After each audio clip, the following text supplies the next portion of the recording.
बहुत व्याकुल बने हुए हैं आप लोग। व्याकुल बनने से कुछ नहीं होगा। सुनिए माननीय सभापति महोदय, आज राष्ट्रीय जनता दल के नेताओं को सिर्फ कुर्सी नजर आ रही है, कैसे मुख्यमंत्री बन जाए। हम इस्तीफा देंगे और नहीं सिद्ध करेंगे तो ये इस्तीफा कैसे हटा सकते हैं। ये सच्चाई है कि दंगाइयों को राष्ट्रीय जनता दल की सरकार ने पनाह दी, जिसको नहीं हटाया जा सकता। माननीय उपसभापति महोदय, ऐसे हाईजेक करेंगे, ये लोग डिक्टेट करेंगे हाउस को। नहीं ये तो खड़े होकर कह रहे बैठ जाओ तुम। राष्ट्रीय जनता दल के लोग समझते हैं कि मुसलमान का वोट जाएगा कहां। जो लोग काम नहीं करते हैं माननीय उपसभापति महोदय, वो इस तरह की उल्टी सीधी चीजों में लगे रहते हैं। तो राष्ट्रीय जनता दल के लोग काम करने में यकीन नहीं रखते। वो जो है ना, कभी इधर करा दो कुछ, कभी इधर करा दो, कभी यहां कब्जा करा दो, कभी कब्रिस्तान पे कब्जा करा दो, कभी कोई मूर्ति ले आके वहां बैठा दिया, वहां दंगा करा दिया। हमारे नेता नीतीश कुमार जी ने इस पर बहुत कंट्रोल किया। उन्होंने साफ साफ कहा कि हम किसी भी हाल में कम्युनिज्म से समझौता नहीं करेंगे। और आप देखेंगे कि जो इस तरह के लोग थे, जिनकी प्रवृत्ति यही थी कि कहीं कब्रिस्तान कब्जा कर लो, कहीं शमशान कब्जा कर लो, कहीं मंदिर कब्जा कर लो, कहीं दरगाह कब्जा कर लो, उन लोगों पे किसी का मकान कब्जा कर लो। बल्कि हैरत तो यह है कि इनकी पार्टी के एक नेता बजाते स्लिप बना करके वो स्लिप, चूंकि गृह विभाग को ये बजट दिया गया, तो गृह विभाग को बजट दिया जाना क्यों जरूरी है, इस पे बात हो रही है। और इसको बहुत अच्छे से कंट्रोल किया माननीय नेता, हमारे नेता नीतीश कुमार जी ने। और आज बिहार उन सब चीजों से पाक साफ है। देखिए, ये पढ़ने उड़ने की बात मत कीजिए। चलो, आपको जो बातें कही जा रही, देखिए, सुनने की आदत डालिए, सुनने की आदत डालिए। आपने यहां सदन की नेता श्रीमती राबड़ी देवी जी, मैं बहुत सम्मान करता हूं। कल उन्होंने कहा कि क्या दंगा हमारे जमाने में हुआ था, भागलपुर का दंगा, वो तो 1989 में हुआ था दंगा, क्यों नाम लिया जाता है। पूछना चाहिए राष्ट्रीय जनता दल के नेताओं से, और उस पार्टी को जवाब देना चाहिए कि अगर दंगा हुआ था तो उसके दंगाई किसके यहां रहते थे। आप जवाब दीजिए। सारे दंगाइयों को आपने सीएम आवास में पनाह दी थी, आपने एक दंगाई को सजा नहीं दी, और आप पूछती है कि दंगा किसके जमाने में हुआ।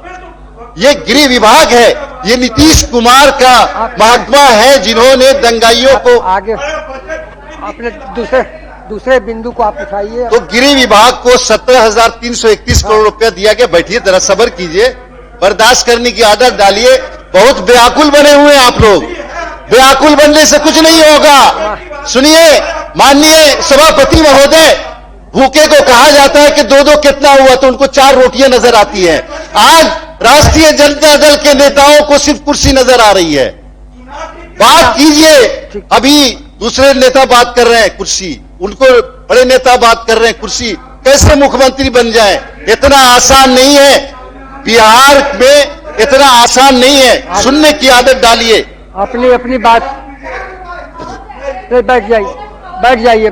माननीय सभापति महोदय, नहीं, हमारे यहाँ अगर आदरणीय नेता का दूसरा जो ऊर्जा विभाग को, माननीय सभापति महोदय, ऊर्जा विभाग को हमारे इस बजट में मैं धन्यवाद करता हूं अपनी सरकार का, और माननीय वित्त मंत्री और डिप्टी सीएम सम्राट चौधरी जी का, जिन्होंने ऊर्जा विभाग को तकरीबन 13,348 करोड़ रुपए दिए। माननीय सदस्य ने ये आरोप लगाया कि भागलपुर के दंगाई उनके घर पे रहते थे। अगर ये सिद्ध कर देंगे तो हम इस्तीफा देंगे, और नहीं सिद्ध करेंगे तो ये इस्तीफा।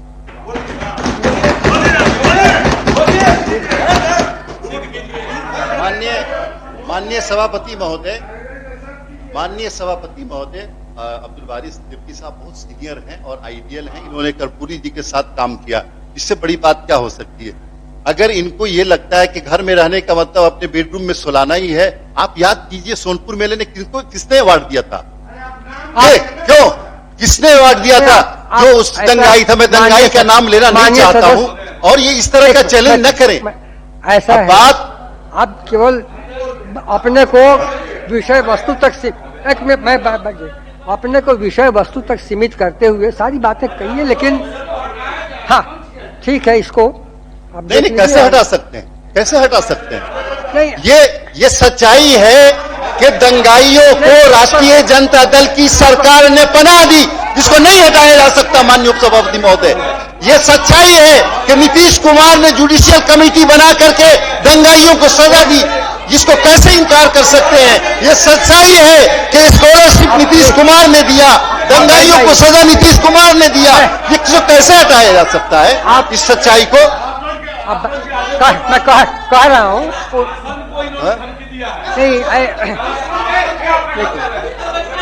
सभापति महोदय, ये सभापति महोदय, ऊर्जा विभाग को माननीय सदस्य, कोई भी विवादास्पद जो पक्ष हो उसको न कह करके बजट तक अपने को समझ, जो विषय वस्तु है उस पर, इसलिए कि ऐसा नहीं कि सदन में उत्तेजना पैदा हो जाए, तो उत्तेजक प्रसंगों को छोड़कर बाकी जो जितने आंकड़े हैं, जो विषय वस्तु है उस पर प्रकाश डालिए। उत्तेजना न हो इस तरह की कि सदन चले नहीं। प्लीज ऐसे हाईजेक करेंगे। कलीम आजीज का मैं 1 मिनट और लूंगा आपसे, बैठिए। ये तो जबरदस्ती रोक रहे हैं, ये ऐसे रोकेंगे? 5 आदमी भी और ये 5 मिनट ये इनको बैठाइए तब ना चेयरमैन 5 लोगों को और बोलना है। सभापति में इनको बैठाइए तब ना, बैठ जाए। ये लोग डिक्टेट करेंगे हाउस को। नहीं, ये तो खड़े होकर कह रहे बैठ जाओ तुम, नहीं, ऐसे होगा। तो सिर्फ 2 मिनट और मैं लूंगा सभापति महोदय।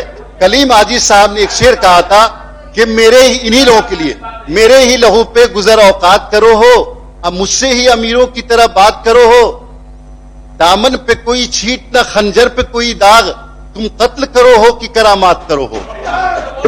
उप सभापति महोदय, अल्पसंख्यक का बजट इस बार हमारी सरकार ने आपके लिए कहा, कांग्रेस पार्टी के लिए, कांग्रेस पार्टी के लिए, राष्ट्रीय जनता दल के लिए, साथ है ना सब लोग भाई, आपका कांग्रेस पार्टी के स्टेज पे कहा, तो मैं ये कह रहा हूं 870 करोड़ रुपए दिया गया। मैं सिर्फ एक बात कह के खत्म कर दूंगा कि मुसलमानों का वोट ये लोग लेते हैं। राष्ट्रीय जनता दल के लोग समझते हैं कि मुसलमान का वोट जाएगा कहां, न उनके लिए कभी सवाल करते हैं, न उनके लिए कभी बात करते हैं। चेयरमैन साहब, बहुत एक बुनियादी बात मैं बताना चाहता हूं इस हाउस को कि एक आदरी कमेटी बनाई, अब्दुल बारी सिद्दीकी साहब उस कैबिनेट में थे, और इनके मुख्यमंत्री ने, उस सरकार ने एक आदरी कमेटी बनाई कि मुसलमानों की सिचुएशन क्या है मालूम करो, ताकि उनके लिए कुछ काम हो। आपको हैरत होगी कि राष्ट्रीय जनता दल की सरकार में जब उस कमेटी ने रिपोर्ट करवाई, तैयार कराई, तो उस सरकार ने उस कमेटी की रिपोर्ट को टेबल करना भी गवारा नहीं किया और रिजेक्ट कर दिया उस कमेटी की रिपोर्ट को। और आदरी कमेटी की रिपोर्ट को जो उस रिपोर्ट में दिया गया, इसलिए नीतीश कुमार जी ने एक एक चीजों को नाफिज किया, और हर फील्ड में काम के जब उस दिन बात आएगी तो उस पर बात करेंगे। समय पूरा हो गया। एक बात कह के मैं अपनी बात खत्म कर देता हूं कि इनके नेता, अपोजिशन पार्टी के नेता बार बार ये बात कहते हैं कि 2 बार हमने आपकी सरकार बचाई, आपकी पार्टी बचाई, और हमने आपकी पार्टी को बचाने का काम किया, लेकिन हाँ 20 बार हाँ वहीं पे थे, हाँ बते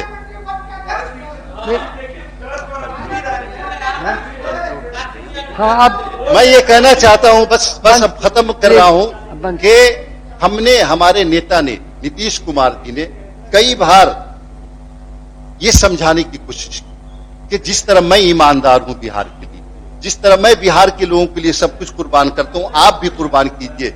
लेकिन ये नेता जब भाषण देते हैं तो मैंने 2 मरतबा बचाया, उनको याद रखना चाहिए कि तुझे कौन जानता था, तुझे कौन जानता था, मेरी दोस्ती से पहले तेरा हुस्न बेमजा था, मेरी आशिकी से पहले। सुबह की गर्दन दबानी शुरू कर दी, सुबह की दौलत लुटना शुरू कर दी, इसलिए इस तरह के ख्याल मत रहे। बहुत बहुत शुक्रिया। मैं 1 मिनट का समय लूंगा। माननीय सदस्य खालिद अनवर साहब, बार बार मुझे लगता है कि मैं जितने दिनों से सदन में हूं और जितनी बार भी इनको बोलने का मौका मिला है, तो दूरदर्शन का रेडियो जो होता था ना, वही इनका रेडियो बजता है। एक ही कैसेट के लगाए हुए हैं और कैसेट बजाते रहते हैं। और हमारे नेता अब्दुल बारी सिद्दीकी साहब ने जब उनको चुनौती दिया, तो पलट गए।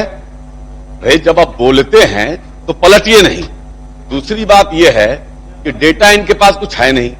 ये इतना बोरिंग बात कर रहे थे कि दो माननीय मंत्री थे वो उठ के चले गए, काबिल प्रवक्ता जदयू के काबिल एमएलसी नीरज बाबू वो उठ के चले गए, सब लोग मुंह बना बना के चले गए कि क्या बोल रहे हैं, विषय कुछ बोल रहे हैं कुछ। धन्यवाद सर तो माननीय सदस्य को इतना ही बोलना चाहिए कि सुनने में मानिए